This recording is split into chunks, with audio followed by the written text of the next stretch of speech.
आज जो विषय है आंखों को नम कर देने वाला है, हृदय को झकझोर कर देने वाला है। पहलगांव में, कश्मीर पहलगांव में जो भारतीय आतंकी हमले में अपनी जान गंवा बैठे, मैं उन तमाम भारतीयों को श्रद्धांजलि अर्पित करता हूं। ये कैसी घटना हुई है, आंखें काफी इसके अंदर नम हैं। उन्होंने न ब्राह्मण पूछा, न उन्होंने ठाकुर पूछा, न उन्होंने कोई दलित पूछा, न उन्होंने कोई पिछड़े वर्ग का पूछा, न राज्य पूछा, न भाषा पूछी, न क्षेत्र पूछा, न जाति पूछी। पूछा तो सिर्फ एक धर्म, पूछा तो सिर्फ एक धर्म पूछा। क्या आप हिंदू हो? सिर्फ इतना पूछा। इसलिए मैं कई बार कहता हूं कि कंधों से ऊंची कभी छाती नहीं होती और धर्म से ऊंची कभी जाति नहीं होती। आज इसका एक जिंदा उदाहरण आपने यहां पर देख लिया है। कहने को तो यूं कहते हैं कि आतंकवाद की कोई जाति और धर्म नहीं होता। टारगेट भी किया गया है, आधार कार्ड भी चेक किया गया है, आईडी देखी गई है, नाम पूछे गए हैं, यहां तक कि वस्त्र उतरवाए गए हैं और वस्त्र उतरवाकर क्या तुम हिंदू हो, गोली मार दी गई है। हालांकि उसी कस्बे का एक घोड़ा चालक सैयद हुसैन, वो भी इस आतंकी हमले में शहीद हुआ है। मैं तमाम उन भारतीयों को मैं नमन करता हूं, उनको श्रद्धांजलि अर्पित करता हूं कि निर्दोषों को मारकर ये गलत किया है। आखिरकार ये हमला किया किसने, कौन है इसके पीछे, हमलावर के पीछे किसका हाथ है, किसकी ये साजिश है, कौन सा वो क्षेत्र था, इसी टाइम हमला क्यों हुआ जब उपराष्ट्रपति, अमेरिका का उपराष्ट्रपति भारत के दौरे पर था।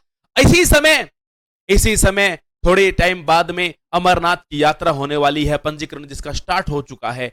इसी टाइम ये क्यों हुआ, कुछ सवाल तो खड़े होते हैं। वो पहलगांव की घाटी जहां पर जिसकी अर्थव्यवस्था पूरी भारतीय टूरिज्म से चल रही है, आज उस टूरिज्म से चलने वाले अर्थव्यवस्था वाले क्षेत्र पर आतंकी हमला, क्या वजह रह सकती है? वजह जानने की हम पूरी कोशिश करते हैं। आतंकी हमले में यह वक्त क्यों, एक तो अमेरिकी उपराष्ट्रपति जो भी जयपुर आए हुए हैं अपनी फैमिली के साथ, 2 बच्चों और बीवी के साथ में, अमेरिकी उपराष्ट्रपति भारत के दौरे पर है। अमरनाथ की यात्रा का पंजीकरण 14 अप्रैल से स्टार्ट हो रखा है, 3 जुलाई से यह यात्रा की चालू होने वाली है, जबकि पंजीकरण इसका स्टार्ट हो रखा है।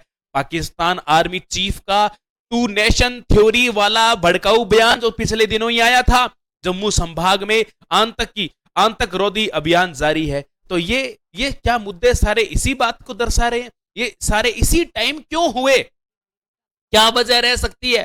तो साथियों देखते हैं ये बात, इसके ऊपर काफी रिसर्च के बाद में पता चली है। पहलगांव में हमला आतंकियों के निशाने पर, इसमें खास करके पर्यटक है। सबसे पहली बात तो ये देखते हैं कि ये हुआ कहां पर। साथियों जब भी हम लोग कश्मीर जाते हैं तो कश्मीर के अंदर एक बात मैं आपको बता देता हूं, इसमें काफी जगह है। श्रीनगर से आप लगभग 90 किलोमीटर दूर यदि आप चलते हो तो, यानी इस प्रकार से एक मार्ग आपके सामने जिसको लारीपोरा बोला जाता है, और फिर इस पे पहलगाम आता है, और फिर इसी के अंदर आप देखते हो 3-4 बड़ी पॉइंट मैं आपको दिखा रहा हूं। देखो आप यहां पर समझो, मेरी बात को समझिएगा। इसके अनंतनाग करके एक जगह पड़ती है, अनंतनाग, जहां हम अमरनाथ यात्रा जब करने जाते हैं, और एक श्रीनगर नाम से 2 कस्बे हैं जहां पर ये अटैक हुआ है ना, पैलेस ऑफ अटैक, ये वाला अटैक है, ये श्रीनगर से आपका लगभग 90 किलोमीटर दूर पड़ता है। श्रीनगर से मात्र 90 किलोमीटर दूर है, और अनंतनाग भी इसके पास में पड़ता है। श्रीनगर जो है वो थोड़ा ऊपर की ओर पड़ जाता है, ये श्रीनगर से थोड़ा पहले पड़ जाता है, थोड़ा दक्षिण पूर्व की ओर पड़ जाता है। साथियों ये वो पॉइंट है जहां से अमरनाथ यात्रा का कैंप लगता है। अमरनाथ यात्रा यहां से शुरू होती है, यानी इस स्थान में मात्र 5 से 10 किलोमीटर का अंतर है, ज्यादा अंतर नहीं है। यानी वो एक ही बेल्ट है। अमरनाथ की जब यात्रा शुरू होती है इसी क्षेत्र से होती है, इसको अमरनाथ बेस कैंप के नाम से जाना जाता है। फिर इसके बाद में पहलगाम आता है जहां पर घोड़े वगैरह मिलते हैं, यहां से इसे चलता है, और फिर आगे लारीपोरा नाम की एक जगह आती है, यहां पर लारीपोरा नाम की जगह आती है, और इस साइड में यहां पर आपका श्रीनगर पड़ता है। ये वो लोकेशन है साथियों। इसके आसपास बड़े बड़े देवदार के पेड़ है, बहुत बड़े बड़े, और घना जंगल है जहां पर ये जिस जगह पर ये अटैक हुआ है घाटी है, और इस पूरी घाटी के यहाँ के लोगों की अर्थव्यवस्था यहाँ के पर्यटकों के माध्यम से ही प्रॉपर चल रही है। तो आपको बता देता हूं कहां पर हुआ हमला। श्रीनगर से 90 किलोमीटर दूर है पहलगाम, यहां से 6 किलोमीटर दूर है बायसरन घाटी बोलते हैं इसको, यहीं पर हमला हुआ था। जिस घाटी के अंदर हमला हुआ था उसको बायसरन घाटी के नाम से जाना जाता है। पहलगाम की घाटियों में एक घाटी है जिसको बायसरन घाटी बोलते हैं। क्या कर रहे थे पर्यटक? पर्यटक किस लिए आते हैं भैया? घूमने के लिए आते हैं, जिसमें तो कुछ तो नवविवाहित थे, बिल्कुल नए नए मैरिड कपल उस टाइम आए हुए थे। 22 अप्रैल की दोपहर कुछ पर्यटक खाना खा रहे थे, कुछ खच्चरों की सवारी कर रहे थे, खच्चर को यहाँ घोड़ा बोलते हैं, कुछ बैठे पिकनिक कर रहे थे। पिकनिक है भैया, आप अपनी वाइफ के साथ आए हो तो अब आप समय बिताओगे, जाहिर सी बात है वहां पर। कैसे हमला हुआ? आतंकी जंगल के रास्ते सेना की वर्दी में आए, पर्यटकों के पहचान पत्र देखे, उनका मजहब जाना और गोलियां बरसा दी। समय क्यों महत्वपूर्ण है? इस समय अमेरिकी उपराष्ट्रपति जेडी वेंस भारत की यात्रा पर है। अमरनाथ यात्रा की 2.25 महीने वक्त बचे थे यात्रा शुरू होने में। तो ये बात काफी ज्यादा मतलब इंसान को कंफ्यूज करने वाली है। अब बात ये आती है कि ये जो आतंकी हमला हुआ है, 6 लोग टोटल संदिग्ध बताए जा रहे हैं, लेकिन मौके पर 2 ही लोग आए थे, हाथ में इनके असला था और आर्मी की इन्होंने वर्दी पहन रखी थी। साथियों, एक ऐसा संगठन जिसको लगातार पाकिस्तान घास पूरी डाल रहा है, पाकिस्तान जिसको पूरी फंडिंग दे रहा है, पाकिस्तान नहीं, पाकिस्तान सेना की मैं बात कर रहा हूं, पाकिस्तान सेना जिसको पूरी फंडिंग दे रही है, उसकी बात प्रॉपर यहां चलेगी। पहलगाम हमले का मास्टरमाइंड कौन है? इसका मास्टरमाइंड वो है, जब वो आता है तो पाकिस्तान की सेना फूलों से उसका स्वागत करती है, पलक पौड़े बिछा देती है उसके आगमन पर, फूलों से स्वागत किया जाता है, बैंड बजाए जाते हैं, और उस व्यक्ति का नाम है, उसका नाम है सैफुल्लाह खालिद। उसका नाम है सैफुल्लाह खालिद के आने पर पाकिस्तान के लोग, पाकिस्तान की सेना, लोग नहीं सेना, फूल बिछाकर स्वागत करती है। क्या है ये? लश्कर ए तैयबा का डिप्टी चीफ है ये। लश्कर ए तैयबा एक आतंकवादी संगठन है जो पूर्णतः फलित है पाकिस्तानी सेना के माध्यम से। किसी ने जिम्मेदारी ली है? प्रॉपर इन्होंने जिम्मेदारी ली है। जिस प्रकार से कई बार यहां पर घटना घटित होती है, कई जो भारतीय जो यहां पर संगठन है, कई भारतीय यहां पर जो गैंगस्टर है, वो जिस प्रकार से घटना की जिम्मेदारी लेते हैं, बोले ये काम हमने करवाया, वैसे ही प्रॉपर इन्होंने कहा है, लश्कर ए तैयबा ने कहा कि ये कार्य हमने किया है और अभी तो हमने शुरुआत की है, देखते जाओ, इस प्रकार से धमकी दी है। और महिलाओं ने कहा कि जब मेरे पति को मार दिया मुझे भी मार दो, और इन्होंने स्पष्ट रूप से कहा, जाके कह देना तुम्हारे मोदी से, कह देना तुम्हारी सरकार से, मार दिया है तुम्हारे पति को, मार दिया है तुम लोगों को, क्या कर सकते हैं कर लेना, उखाड़ना वो उखाड़ लेना, और स्पष्ट रूप से धमकी देकर भेजा गया।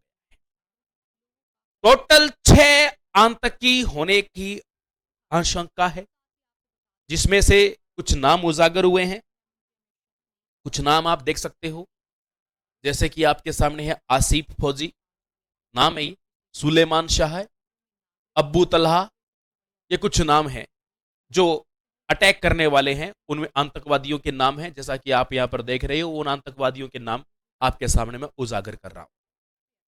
आतंकी पहलगाम पहुंचे कैसे? अब यहां पर क्या तारबंदी तो होती नहीं है, बॉर्डर बन भी जाता है तो उस बॉर्डर को बहुत मजबूती नहीं मिल पाती है, क्योंकि घाटियां हैं, दर्रे हैं, खैबर दर्रा वगैरह खूब सारे दर्रे हैं, तो वहां बड़े बड़े देवदार के पेड़ हैं, बहुत घना जंगल है।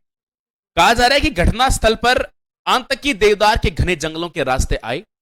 यह माना जा रहा है कि आतंकी किश्तवाड़ के रास्ते आए थे, किश्तवाड़ जगह पड़ती है उसके रास्ते आए थे, फिर कोकरनाग के जरिए, कोकरनाग वहां की पास में स्थानीय झील है, दक्षिण कश्मीर के बायसरन पहुंचे। जिस घाटी के अंदर जो पर्यटक घूम रहे थे उस घाटी को बोल रहे हैं बायसरन। बायसरन पहुंचे, कुछ लोगों ने आतंकियों की संख्या 5 बताई है, क्योंकि उनके हिसाब से लगा है, लेकिन टोटल अब तक अनुमान लगा कि टोटल आतंकी इनमें 6 टोटल थे, जिनमें से 2 मुख्य सामने थे, उनके स्केच भी तैयार कर दिए जा चुके हैं। और आखिरकार इस घटनाक्रम के अंदर अब तक 26 हमारे भारतीय इसके अंदर प्राण गंवा चुके हैं, और 36 जो प्राण गंवा चुके हैं उनमें से कई अलग अलग स्टेट से हैं, राजस्थान की इसमें नहीं है। उत्तर प्रदेश के कानपुर के कारोबारी शुभम द्विवेदी है, पश्चिम बंगाल के कोलकाता के बिटन अधिकारी है, कोलकाता के ही समीर गुहा है, और पुरुलिया जिले के मनीष मूलतः बिहार के रहने वाले थे, हरियाणा के रहने वाले लेफ्टिनेंट विनय, नई नई शादी हुई थी इनकी। तो कर्नाटक के बंगलुरु में भरत भूषण शिवमोगा के कारोबारी मंजूनाथ राव, महाराष्ट्र के दिलीप जयराम देसाई, अतुल श्रीकांत मोने, गुजरात के हिम्मत भाई, प्रशांत कुमार बलेश्वर, मनीष राजदान, रामचंद्र और सूरत के शालिंद्र कालापिया, भावनगर के समित और यतीश परमार, बोटन अदकेरी और संजय लखन, अनंतनाग के सैयद हुसैन। ये आदमी वहां पर लोकल वहां के ही हैं, यानी इसके अंदर एक मोमडेन भी है और ये वहां का घोड़ा चालक बताया जाता है और इनको भी यहां पर मार गिराया है, जो अच्छा संकेत नहीं है, जो बिल्कुल ही अच्छी बात नहीं है। ये घटना काफी बड़ी घटित हुई है और आप देख सकते हो ये पूरी इस आतंकवादी हमले की पूरी जानकारी आपके सामने है। साथियों, गलत हुआ है, इस देश के अंदर आतंकवादी घटनाएं घटती जा रही है। तकरीबन 35 सालों के बाद में कश्मीर में पहली बार आतंकवाद के खिलाफ आवाज उठी है। आतंकवादियों के उनको रोकने के लिए प्रयास तो देखो लंबे टाइम से चल ही रहे हैं, काफी सुधार भी आए हैं। पुलवामा अटैक के बाद में ये काफी बड़ी घटना देखने को मिली है। मुझे दुख भी इस बात का है कि ये घटनाक्रम गलत हुआ है और मैं जो यहां पर भारतीय अपनी जान गंवा चुके हैं, मैं ईश्वर से, भगवान से मैं ये अरदास करूंगा उनकी आत्मा को शांति मिले और मैं, यदि भगवान है तो मैं उनसे ये भी अरदास करूंगा इस प्रकार की घटनाक्रम भविष्य में न घटे। साथियों, मिलते हैं नए टॉपिक के साथ, नई जानकारी के साथ। अपनी वाणी को विराम देता हूं। जय हिंद।